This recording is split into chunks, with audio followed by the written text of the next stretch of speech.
Il existe des requins qui brillent dans le noir. Par exemple, les requins-houles. Ils vivent dans les profondeurs sombres de l'océan, à près de 518 mètres sous la surface. Personne ne sait exactement pourquoi, mais ils émettent une lueur fluorescente que seuls les autres requins-houles peuvent voir.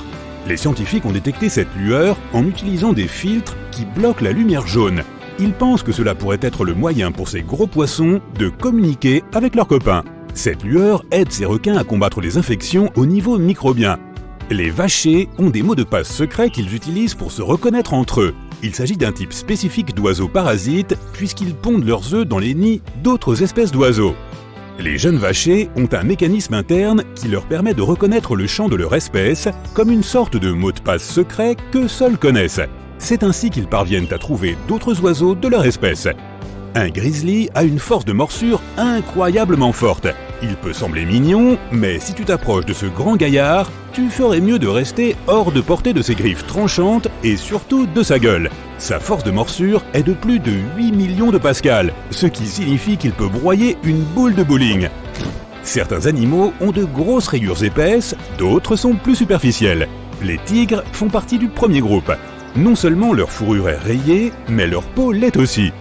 Il en va de même pour d'autres grands félins à fourrure comme les léopards des neiges. Les girafes et les zèbres font partie du deuxième groupe, car ils ont des motifs uniquement sur leur pelage. En parlant de zèbres, penses-tu qu'ils sont noirs avec des rayures blanches ou blancs avec des rayures noires? Au premier abord, il semble que la deuxième option soit la bonne. Leurs rayures noires se terminent principalement vers l'intérieur de leurs pattes et sur leur ventre, et le reste est blanc. Mais ce n'est pas vrai. Étonnamment, ils sont noirs avec des rayures blanches. Toute leur fourrure, qu'elle soit blanche ou noire, pousse à partir de follicules qui contiennent des cellules appelées mélanocytes. Tous les animaux possèdent ces cellules. Elles produisent un pigment appelé mélanine qui donne de la couleur à leurs poils et à leur peau. Chez les zèbres, des messages chimiques indiquent quel mélanocyte envoie le pigment à quelle zone de la fourrure. C'est pourquoi les zèbres ont un motif noir et blanc. Mais le blanc n'est pas un pigment propre, c'est une absence de mélanine. Le noir est donc leur couleur par défaut. Les koalas ont des empreintes digitales si proches des nôtres qu'elles pourraient même altérer les scènes de crime. Apparemment, ils n'ont pas grand-chose en commun avec les humains. Mais regarde de plus près leurs mains. Elles ont des boucles et des arcs distinctifs, donc si un koala veut faire quelque chose d'illégal, il serait bon qu'il porte des gants. Les crabes fantômes grognent lorsqu'ils sont en présence de créatures qu'ils n'aiment pas ou qu'ils trouvent menaçantes. Ils le font en utilisant leurs dents de leur estomac. D'abord, ils te font savoir qu'ils se défendront si tu tentes quelque chose en te montrant leurs pinces. Si cela ne fonctionne pas, ils émettent un grognement effrayant comme les chiens. Mais le bruit provient du frottement de leurs 3 dents longues et dures à l'intérieur de leur estomac. Les crabes fantômes produisent le même bruit lorsqu'ils broient de la nourriture. En parlant de dents, savais-tu que les défenses des narvals sont en fait une sorte de dents à l'envers? Contrairement à la majorité des autres baleines, les narvals sont les seuls à posséder une grande défense ou dents qui poussent à l'intérieur de leur mâchoire. Ils possèdent jusqu'à 10 millions de terminaisons nerveuses qui ne sont pas protégées, ce qui signifie que sa défense est très sensible à tout type de contact. C'est presque comme un morceau de peau, car les défenses n'ont généralement pas beaucoup de terminaisons nerveuses. Près de 95% des humains sont droitiers, et c'est la même chose pour les grands dauphins. Il y a même plus de droitiers parmi eux que parmi les humains. Lors d'une recherche, les scientifiques ont découvert que les grands dauphins se tournent vers le côté gauche plus de 99% du temps, ce qui signifie qu'ils sont droitiers. Ils placent leur côté droit et leur œil droit plus près du fond de l'océan lorsqu'ils vont chercher leur proie, comme les calamars, les crevettes ou les petits poissons. D'autres faits intéressants sur l'océan.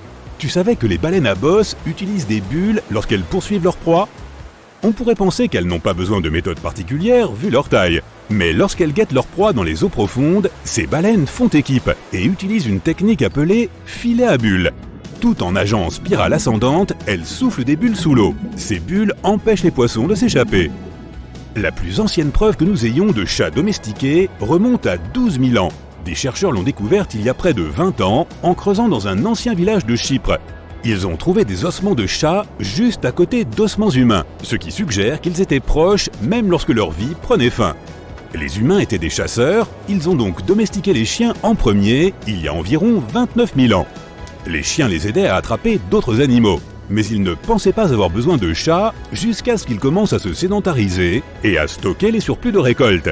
Les souris sont souvent présentes dans les entrepôts de céréales et les chats se sont avérés très utiles à cette époque. Les macareux sont très ingénieux lorsqu'ils veulent se gratter le corps. Ils peuvent sans doute être fiers de leur magnifique bec, mais ils pensent manifestement que ce n'est pas suffisant pour se gratter. Les chercheurs ont remarqué qu'ils ont tendance à prendre spontanément un petit bâton en bois pour gratter un endroit qui les démange. Il y a un type spécial de fourmi qui ne vit que dans une petite partie de Manhattan. Le terre-plein de Broadway, entre les 63e et 76e rues, est l'endroit que ces créatures rampantes ont décidé de choisir. La Manhattan Ant semble venir d'Europe, mais aucune espèce européenne ne peut réellement lui ressembler. Les fans de Potter, pouvez-vous croire qu'il existe une chose comme une grenouille en chocolat? Eh bien, pas tout à fait, mais ça lui ressemble. La Nouvelle-Guinée et l'Australie n'ont pas toujours été séparées. Elles ont passé des millions d'années ensemble jusqu'à ce que, il y a environ 12 000 ans, le niveau des mers les sépare.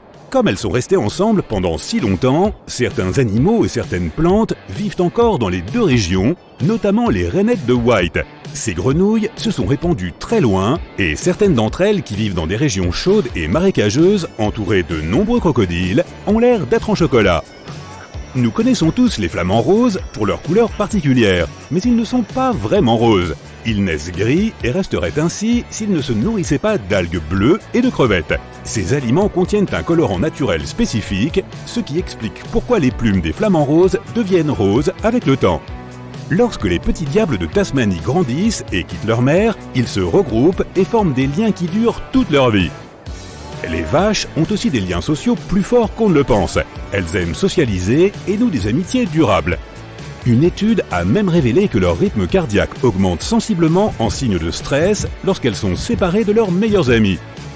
Imagine que tu puisses simplement te congeler pendant les froides journées d'hiver au lieu d'écouter tes dents claquer et d'essayer de fermer ta veste.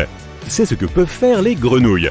Les grenouilles aquatiques hibernent principalement sous l'eau et passent la majeure partie de l'hiver au fond d'un étang, d'un lac ou d'une autre étendue d'eau. Les crapauds et les grenouilles ont généralement le sang froid, ce qui signifie que la température de leur corps adopte celle de leur environnement. Ainsi, les grenouilles peuvent geler pendant l'hiver en raison d'une forte concentration de sucre ou de glucose dans leurs organes vitaux. Une fois dégelées, elles continuent comme si de rien n'était. Les pieuvres ont 3 cœurs et du sang bleu. Elles peuvent se déplacer à une vitesse de 40 km/h et projettent de l'encre qui non seulement brouille le champ visuel du prédateur, mais lui nuit également. Les pieuvres ont aussi 9 cerveaux, le cerveau central et 8 cerveaux plus petits situés dans leurs bras. C'est pourquoi leurs bras peuvent ouvrir un coquillage alors que le cerveau central est occupé à faire autre chose. Une pieuvre goûte même avec ses bras. Elles possèdent des cellules dans leurs ventouses qui permettent aux bras de toucher et de goûter de manière à détecter les substances chimiques produites par les créatures marines. De cette façon, une pieuvre peut distinguer ses proies des rochers.